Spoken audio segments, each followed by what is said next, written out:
Right, let's see what other contracts we can get in regards to actually part testing or flying stuff. Oh, surveys, here we go. Focused atmospheric survey above set. Oh, see, they're too high up, that's the thing. They're too high up for us to reach with jet engines. It's very annoying. We've got some tourists who want suborbital space flights, but until we get some better crew capsules, that's certainly not going to be happening. Some people pass out from G-forces. That could be quite funny, though we have to walk a fine line because we have G-force death in this save, so we wouldn't want to actually kill them. What we could do is fly out there and maybe add a rocket booster onto our aircraft. That could work. Stack separator orbiting. We could certainly do that at some point. They want us to test that at the launch site. Rocket separation retro booster. We can, yeah, we can do that. Suborbital trajectory and haul a drogue chute into flight. Aren't really any exploration things. You know what? We're just going to do a bit of exploration though, because we got quite a bit of science from that last little adventure that we had. So we're going to do a bit more exploration. You know, we're in this really interesting little universe. So let's explore Solitude ourselves, I think. And we will... Actually, I think that's the only one we can really grab. Yeah, we'll just grab the drogue chute mission and see what we can get from the research and development facility. Right, general construction, we could get ourselves a crew cabin, that'd be quite helpful. Enhanced survivability, we get some life support tanks and such. We are going to need that eventually, but we don't need that right now. Or advanced rocketry, which, ooh, probably is a good idea. What do we go general construction? We get struts and stuff for that.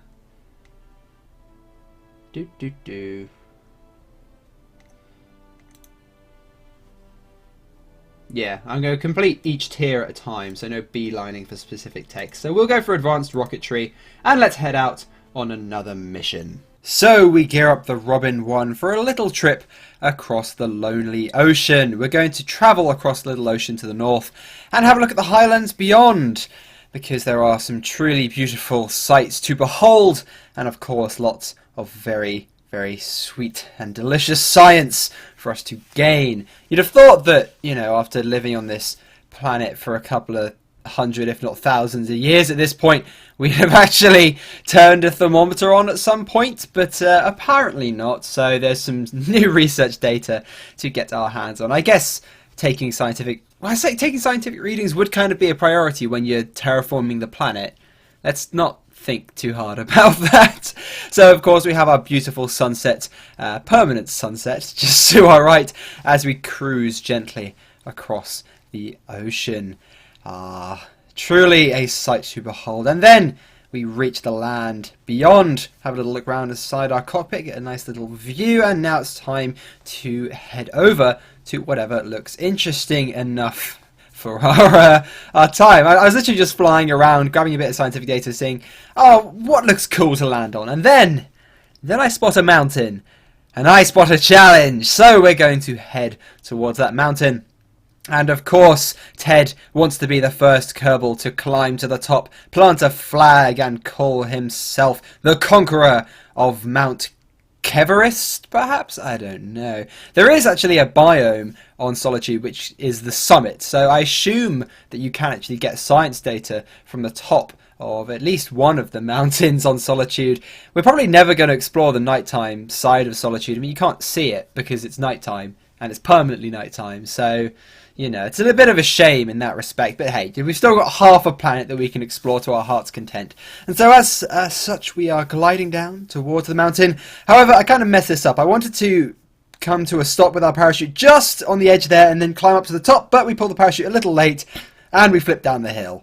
Yeah, whoopsie daisy, but we still get some science data, it's alright. But Ted will not be climbing to the summit, at least not today.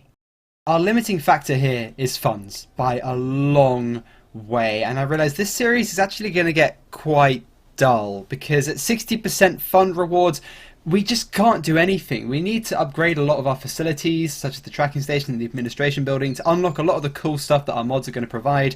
And also we do want to eventually get to interstellar technology and colonise the solar system, and we really can't do that begging for funding like we are.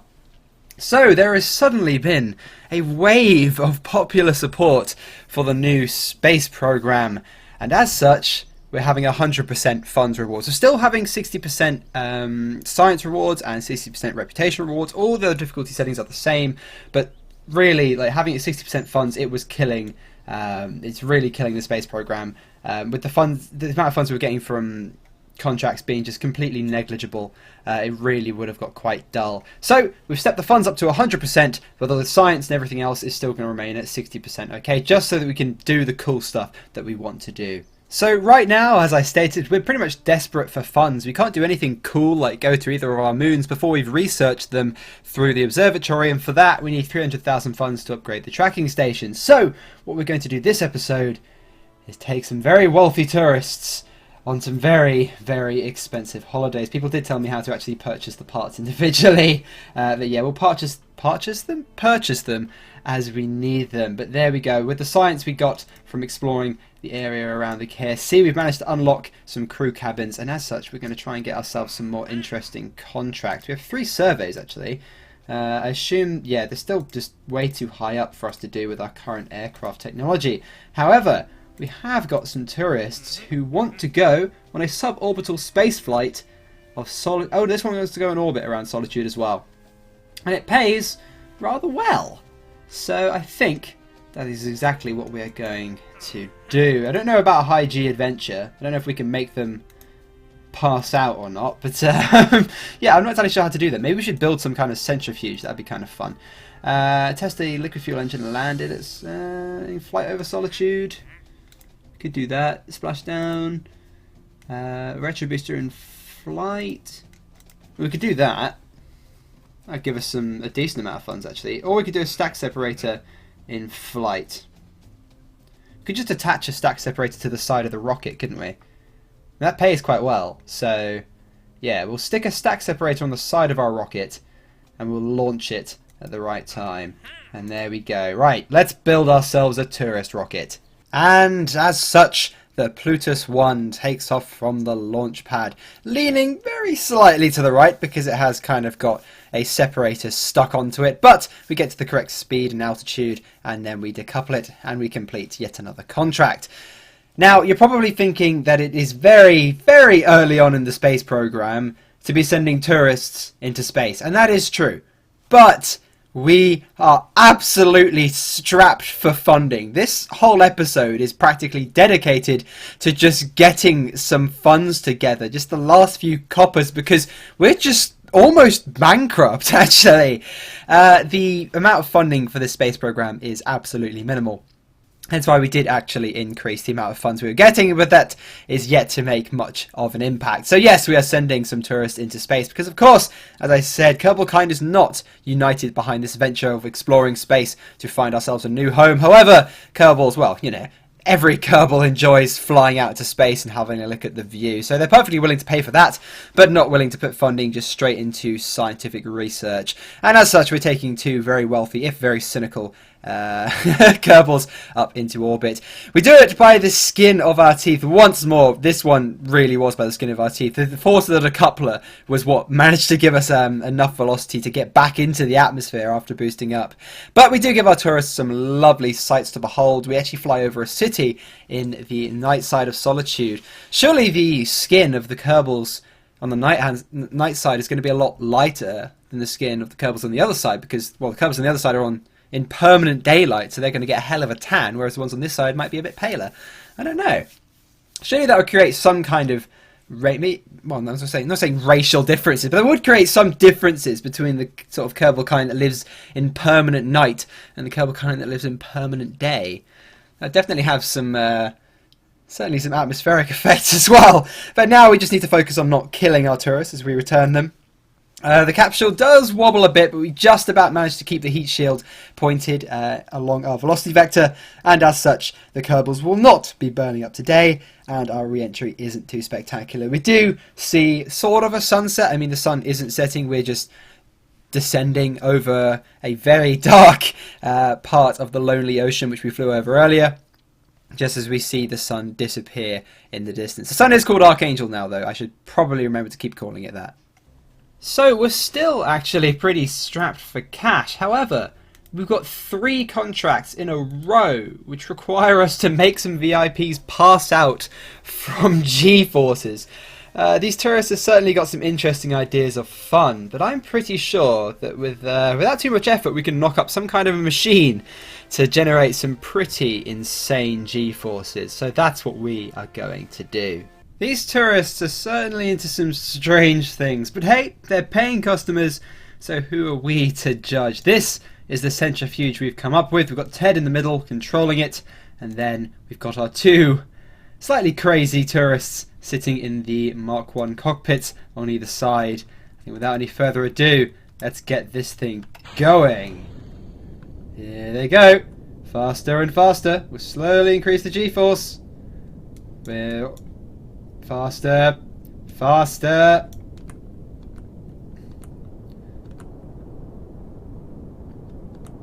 I'm going to keep increasing it. Faster and faster and faster and faster. This is getting pretty insane now.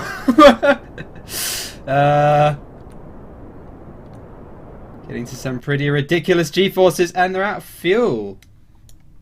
Huh. Tough guy, huh? I think they need to be flying as well. Maybe we should put some wings on this so it sort of takes off a bit.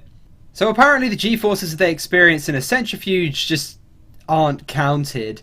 The little meters down here didn't go up a single %. So looks like we're going to have to do a little bit of linear acceleration. We've drained the fuel in a bunch of these so that we didn't exceed the mass limit of the launch pad, but we've got a hell of a lot of them. If this doesn't make them pass out, I have no idea what will. Here we go.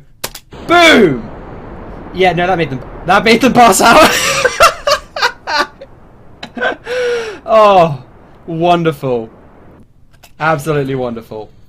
Well, there we go. I think they enjoyed that.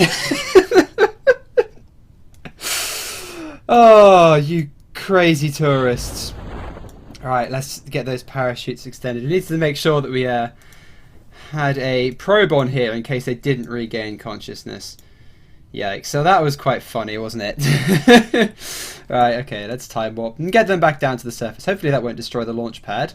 That's a giant chunk of engines. No, it didn't, thank God. Okay. Right, there we go. So, those two seem to have had quite a bit of fun. It's a bit more expensive than I intended originally, because of course we had to use all of those solid rocket fuel boosters, but still, they're extremely cheap, and these guys are actually paying relatively well. So, there we go.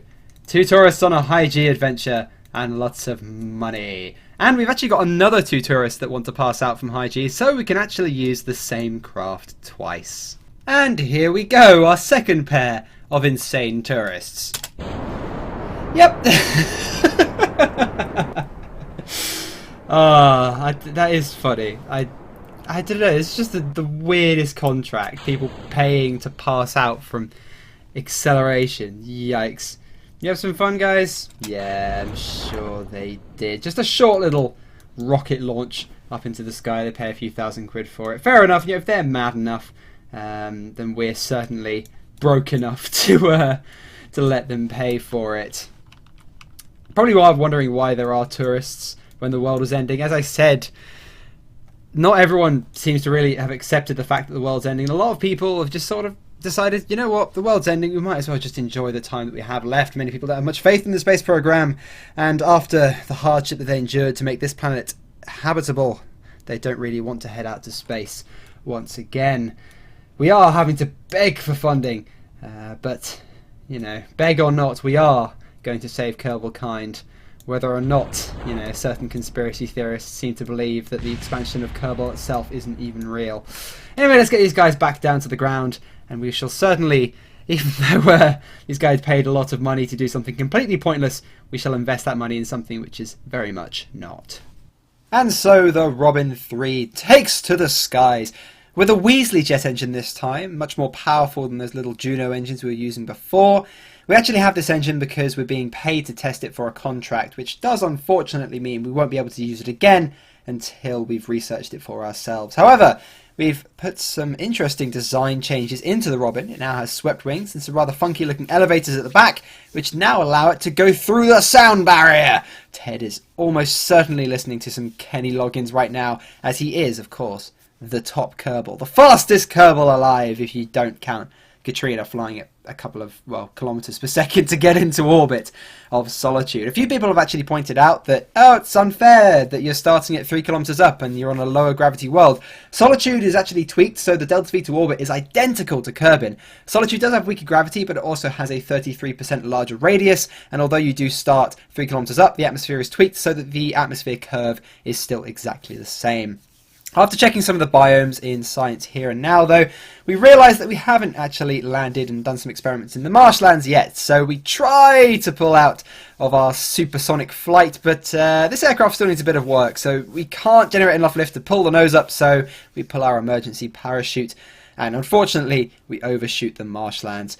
But not a problem, we can return to them at a later date. However, it has occurred to me that there's a lot of science sitting literally in our backyard that we haven't grabbed yet. And that is, of course, all the science from around the KSC. And we have a 20% bonus to KSC science from the strategy that we currently have. And as such, we've made a little car. And Peter Kerman, our best scientist, of course, in the Force, is going to head around the Space Center, gathering science, and as soon as his experiments have been used, going out, restoring them, and just grabbing scientific data from around the KSC, which does actually give us quite a bit more science to play with after we've been around all of the various buildings. I'm just going to spare you that, but it does mean we can unlock the rest of our tier. However, it does mean that we are short of grabbing electrics, which is kind of important if we want to launch any kind of probe missions to either of our moons. Speaking of launching missions to each of our moons, I also need to get a little bit more cash to unlock the upgrade to the tracking station, because I thought, well, that unlocks the observatory, which allows us to spot things in the sky. So we've got a little sort of a sounding rocket here. It's just spin stabilized, so we've got the fins at an angle, so it spins itself round, so we don't have to put any complicated stability assist sort of methods onto the rocket. So it launches straight up, tests a Rockomax decoupler, and then we finally have enough funds to upgrade our tracking station. The probe unfortunately doesn't survive though. So I wasn't entirely sure how the research body's mod worked, and I did not realise that we needed an investment of 150,000 funds before we could even begin searching the sky. However, we've got some interesting strategies here in the Strategia mod, and of course here in the administration building. Guardian and Nemesis probes. We must not have orbited Guardian, but we must have researched Guardian. And as such, we can research them without orbiting them, and that is by flying by. We need to launch a probe to fly by Guardian and fly by Nemesis, allowing us to get these advanced contracts, which give us 100,000 funds in advance, and then I believe we get a huge amount of funds, etc., for then orbiting and landing probes in 3 different biomes on Guardian. I think that is what we're going to do. We have limited funds, but I think we can throw something together which can just about get to Guardian or Nemesis. We won't be able to see their spheres of influence, so we're just going to kind of have to guess this, but we should be able to do it. Oh, and we're also going to get rid of local science 1, because we've got pretty much all the KSC science we can get for now. So we're going to cancel this strategy, no refunds. And then what we are going to do is grab To Boldly Go 1, which gives us 15,000 funds when science is transmitted or recovered from new biomes. We're going to be transmitting quite a bit of science from new biomes, so it's going to pay for itself once we literally use it once. So we are going to grab that strategy. That does, however, mean that we've got a bit of a tight budget on our next mission, but we should be able to make it work. And here it is in all of its rather limited glory. When I said that we would have a limited budget on this mission, I was not kidding. We had 15,000 funds left, and Progress 1 here uses 14,000 of those. If this mission fails, we have no budget left. We are officially bankrupt. So it is literally a case of reach Nemesis or bust. Nemesis is, of course, one of the moons of Solitude, which used to actually be Ike, although it has been misshapen due to tidal forces over the centuries. But yeah, so there's quite a lot riding on this mission, and of course we haven't unlocked electrics yet because we didn't quite have enough science, so we haven't actually got any solar power on this probe. We also don't have any orbital information for either of our moons because our scientists in the observatory refuse to even point a telescope at the sky until we pay them 150,000 funds, presumably for a massive telescope. Surely the orbit of the frickin' moons of solitude isn't that difficult to work out. But yeah, as you can see, we used our rather limited part count on just stuffing the service bay filled with batteries. It does mean that this probe has got some very limited scientific equipment, but as we just didn't have the power to transmit much science anyway, so it doesn't matter too much. But thankfully, out of sheer luck and, well, a little bit of judgment, we burn at our periapsis whilst Nemesis is in the sky, and we do manage to get ourselves an encounter, even though we don't have any orbital information. And as such, Progress 1 has reached Nemesis. Look at that foreboding moon. Ooh, very spooky. So we transmit some science, which gets us a little bit of money from our strategy, and then we head over to the administration building and change our strategy over to Nemesis probes before we enter orbit, which now means we get a ton of money for all of the milestones that we get around Nemesis, and we get even more money for launching 3 probes to 3 different biomes of Nemesis. But of course the first thing to do is get into orbit. We need to adjust our orbit so that we get lower for Nemesis, getting the near to in space sort of science data, although we have to be quite careful with what science we do transmit because, again, we don't have any power generation and our electric charge is starting to dwindle. But look at that. Oh, Nemesis really is an awesome looking planet with those massive mountains. I believe it has the largest mountain to radius sort of ratio of any planet in the, well, not Kerbol system anymore, it's called the Archangel system because the sun's called Archangel. Stop getting it wrong, Beardy! Anyway, it's fine. So, at this point, I actually realise we still have some fuel left. Why don't we just land this probe? I mean, this probe is literally just a couple of batteries and an antenna sellotaped together. But somehow we actually have enough fuel and enough dwindling electric charge to go in for a landing. So we pick a large open bit of ground, but without any stability assist, because this is a very limited probe, of course, and with, well, a massive sort of rocket stage still bolted onto us.